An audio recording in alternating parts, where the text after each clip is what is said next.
এই দায়িত্ব জিনিসটা না ভীষণ বড় একটা জিনিস, জানো তো?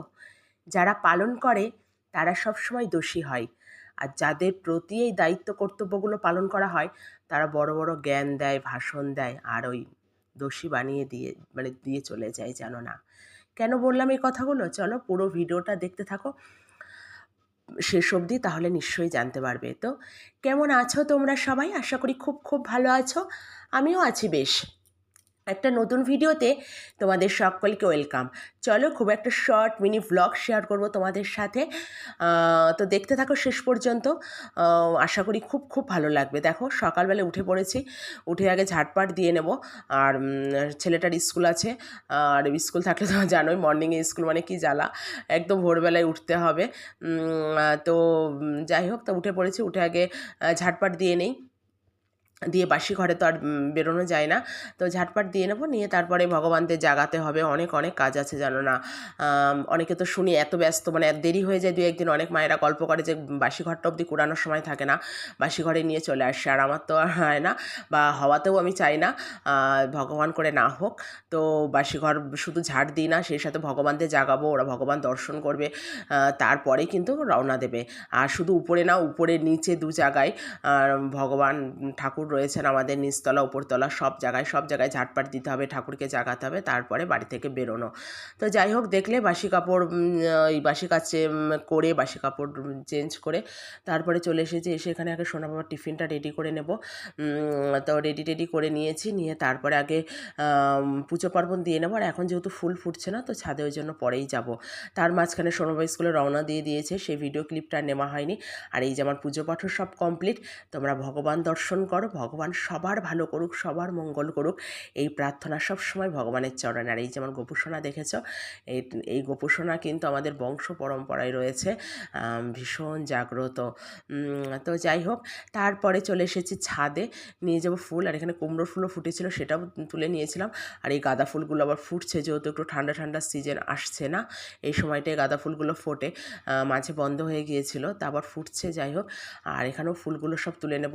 আর সকালবেলায় না এরকম রৌদ্রও আছে বেশ, আর এত সুন্দর সুন্দর ফুল দেখলে না মনটা অটোমেটিক ভালো হয়ে যায়, জানো না? ভীষণ ভালো লাগে আমার সকালের এই মনোরম পরিবেশ, বাইরের খোলামেলা আবহাওয়া, এত সুন্দর মানে হাওয়া বাতাস, আর এরকম ফুলেদের সান্নিধ্য, প্রকৃতি, নিরিবিলি আমাকে ভীষণ টানে। আমার খুব খুব খুব ভালো লাগে, জানো না?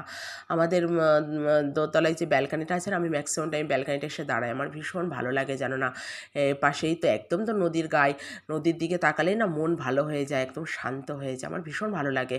আমি বদ্ধ ঘরে জানলা দরজা দেওয়া সব সময়, আমি মোটে থাকতে পারি না, আমার দম বন্ধ হয়ে যায়।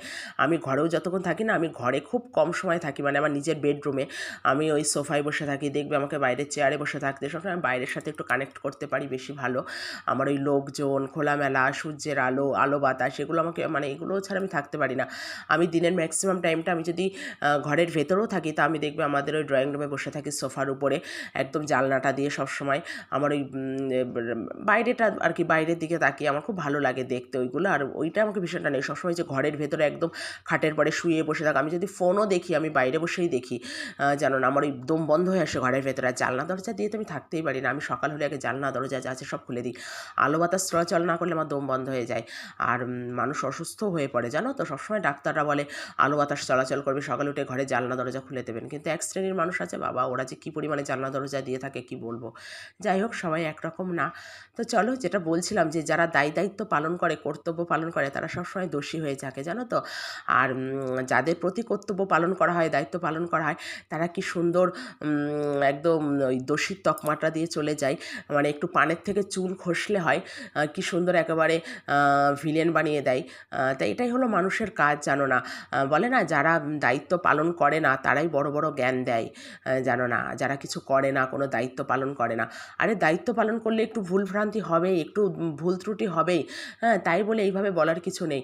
আর সবসময় সাথে সাথেই সব কিছু হয় না, আমরা নিম্ন মধ্যবিত্ত না, আমরা তো আর সব সরকারি চাকরি করি না, কি বিশাল বড় বিজনেস না যে চাইলেই সবসময় সাথে সাথে সব কিছু পাওয়া যায়।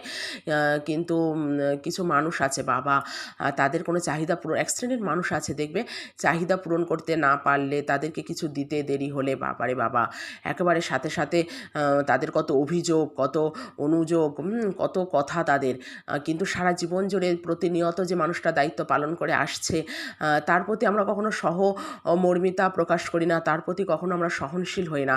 যে সুবিধা অসুবিধা ভালো মন্দ হতেই থাকে, মানুষের জীবনে আপস ডাউন থাকে, মানে উত্থান পতন থাকে, লাভ ক্ষতি থাকে, সব থাকে, সব নিয়েই জীবন, ভালো মন্দ নিয়েই জীবন। জীবনে জোয়ার থাকবে, ভাটাও থাকবে, না সুখ দুঃখ সবটা থাকবে। কিন্তু না, এক শ্রেণীর মানুষ আছে, এরা বোঝে না, নাকি বুঝেও বোঝে না, আমি ঠিক বুঝি না। এরা যেই এক চিলতে ভুল দেখতে পায়, বলে না তুমি মানুষের 99টা উপকার করো, মানুষ মনে রাখে না, কিন্তু একটা অপকার করে দেখো, একটা ক্ষতি করে দেখো, বা একটা কাজ ওদের না করে দেখো, ওদের কথা না শুনে চলো, ওরা সব সারা জীবন সেই কথাটা দিয়ে তোমাকে কথা শুনিয়ে যাবে, খোঁটা দেবে। এরকম সবাই না গো, এক শ্রেণীর মানুষ আছে। তো এরা শোধরানোর না, এরা শুধরাবে না। যাই হোক, যার যার চরিত্র তেমন, সে তো তেমনই হবে। তা কথা বলতে বলতে দেখলাম আমার সমস্ত কাজকর্ম কমপ্লিট। সোনা বাবাকে আনতে গিয়েছিলাম, আজকে নিয়েও চলে এসেছি। তারপরে সকালে ব্রেকফাস্ট করে নিলাম। ছেলে খাচ্ছিল ভাত আর আমি রুটি। তারপরে পুজো পাঠ কমপ্লিট, আমার ভগবান দর্শন করে নাও। ভগবান সবাইকে ভালো রাখুক, ভালো করুক, সবার মঙ্গল হোক। আর যাদের জ্ঞান বুদ্ধি একটু কম, তাদের সুমতি দিক, সৎ জ্ঞান দিক। জ্ঞান আছে কিন্তু সঠিক জ্ঞান নেই, তাদের সঠিক জ্ঞান দিক। হ্যাঁ, তো এটাই ভগবানের চরণে আমার সব সময় প্রার্থনা, যে ভগবান সবাইকে সুমতি দিক, আর হলো জ্ঞান বুদ্ধি দিক। যাই হোক, তারপরে এখানে আমি তুলসী গাছে জল দিয়ে নিলাম, আর এটা পরিবারের প্রত্যেকের করা উচিত, প্রতিদিন তুলসী গাছে জল দেওয়া উচিত। চলো আজ এই পর্যন্ত।